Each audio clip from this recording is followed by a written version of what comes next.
Bismillahirrahmanirrahim. Assalamualaikum warahmatullahi wabarakatuh. Kembali lagi bersama Ustazah Isti dalam materi prakarya kelas 7. Nah, di materi prakarya kelas 7 ini kita akan mempelajari tentang komoditas tanaman obat atau disebut dengan herb garden. Nah, please remember this. Di sini silahkan diingat-ingat, ini adalah buah apa? Nomor 1 adalah buah mengkudu.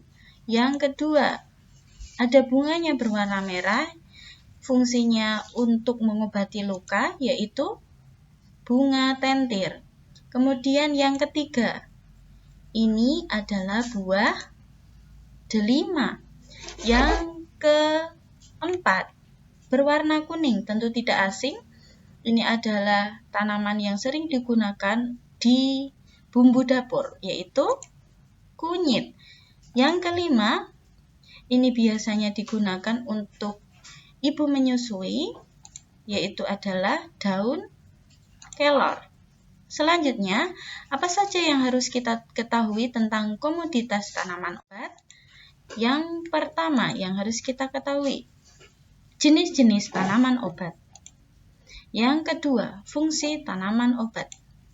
Yang ketiga, cara menanam tanaman obat. Kita lanjut. Jenis-jenis tanaman obat. Let's start with first slide.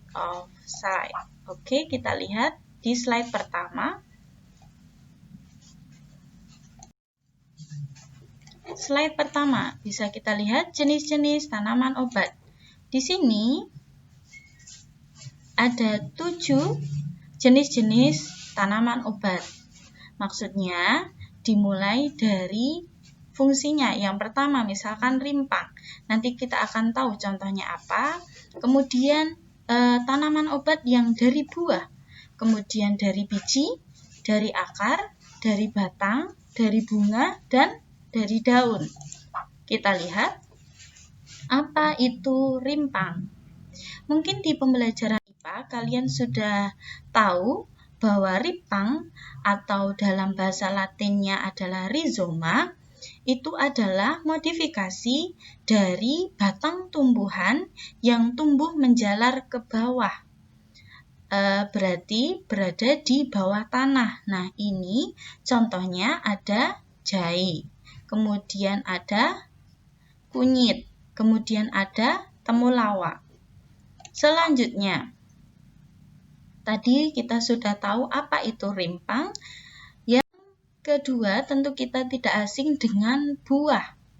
Nah, buah ini secara bahasa IPA kita boleh tahu bahwa buah itu merupakan organ daripada tumbuhan yang berbunga, yang merupakan perkembangan lanjut dari bakal buah. Nah, buah ini biasanya membungkus dan melindungi biji. Nah, kemudian bisa kalian baca di sini.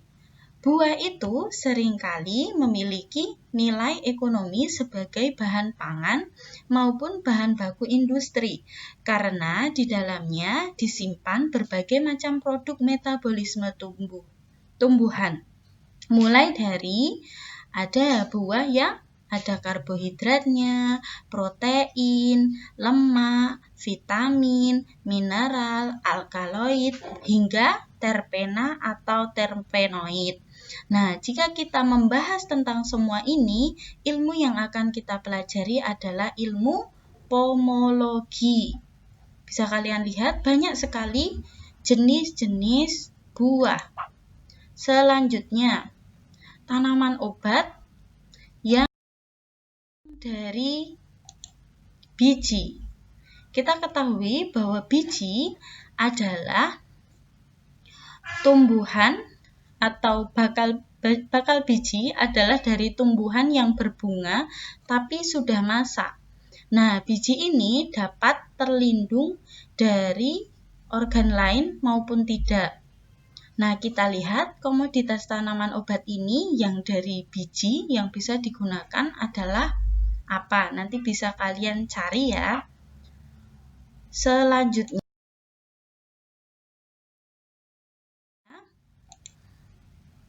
Akar. Ketika ada di komoditas tanaman obat dari akar, akar itu adalah bagian pokok dari tumbuhan yang fungsinya itu untuk menyerap air. Jadi di sini bisa kita ketahui contohnya apa untuk menjadi komoditas tanaman obat. Kita lihat. Di sini ada akar aren, akar pepaya, dan akar pule itu yang memiliki fungsi atau ramuan obat. Selanjutnya, fungsi tanaman obat. Tentu fungsi tanaman obat yang paling penting atau yang paling utama itu adalah digunakan untuk imunitas tubuh karena namanya juga tanaman obat atau sebagai obat alami atau herbal. Selain itu, tanaman obat juga digunakan sebagai keindahan atau estetika. Bisa kita lihat contohnya, ya Mbak dan Mas, semoga masih menyimak video ini. Contohnya, di sini ada bunga. Selain sebagai fungsi estetika, bunga ini juga dapat digunakan sebagai obat. Kemudian tentu ketika kalian melihat bunga ini, yaitu bunga matahari, ini sering ada di pekarangan rumah. Nah, fungsinya itu apa? Bunga ini mengandung banyak manfaat. Bijinya ini ada minyaknya, yaitu minyak bunga matahari yang banyak mengandung vitamin, magnesium, kalsium, hingga kalium. Selanjutnya, ada lagi contohnya, yaitu bunga kumis kucing. Nah, biasanya ini ada di pekarangan rumah. Nanti bisa kalian cari ya, apa manfaat dari bunga kumis kucing. Nah, selanjutnya, bagaimana cara membudidaya tanaman obat? Tentu, media tanamnya bisa menggunakan media, ada dua hal, yaitu media tanah dan media air.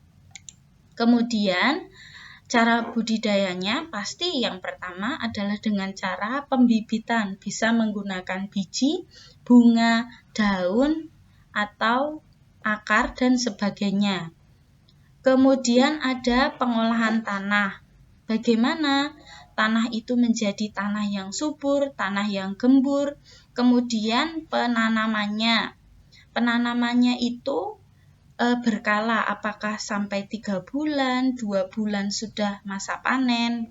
Kemudian pemeliharaannya menggunakan pupuk apa, itu juga kita harus ketahui.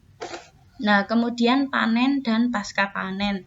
Nah, ini adalah cara budidaya tanaman obat. Nah, untuk para santri semua, di sini Ustazah sampaikan kita sudah tahu apa saja komoditas tanaman obat. Mungkin bisa kalian cari di sekitar rumah kalian apa saja yang menjadi komoditas tanaman obat.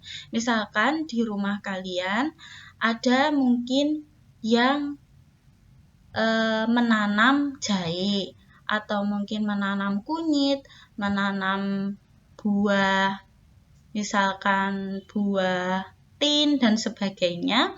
Nah, di sini silakan cari salah satu tanaman obat dan beri penjelasan seperti contoh di bawah ini. Ustazah lihatkan.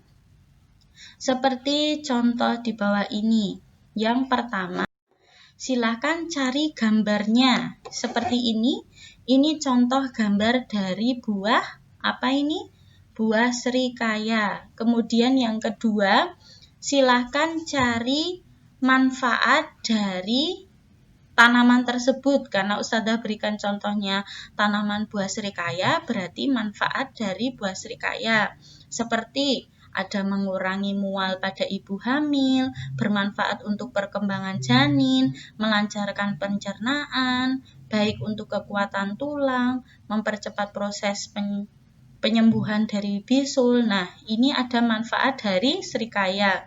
Kemudian setelah itu silahkan cari hal-hal yang berkaitan tentang serikaya. Contohnya, serikaya itu misalkan, contoh dari Ustadzah kan serikaya.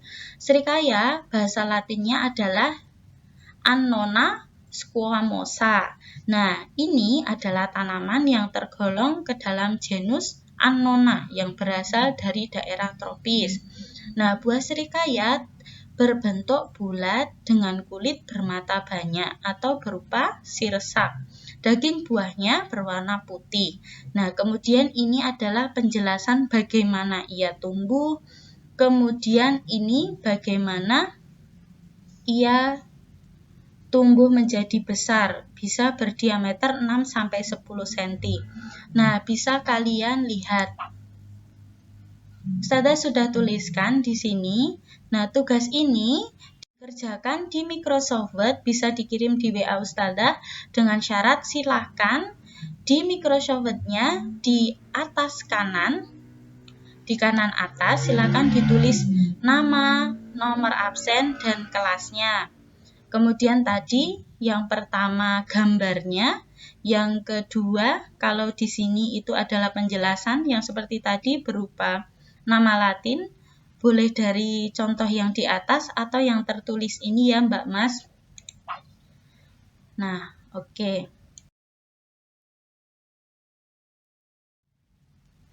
Oke, untuk Mbak Mas semuanya, terima kasih dan tetap semangat dalam belajar, jaga ibadah, kemudian catat pembelajaran dengan baik, kemudian tekuni hobi yang kalian suka. Terima kasih. Wassalamualaikum warahmatullahi wabarakatuh.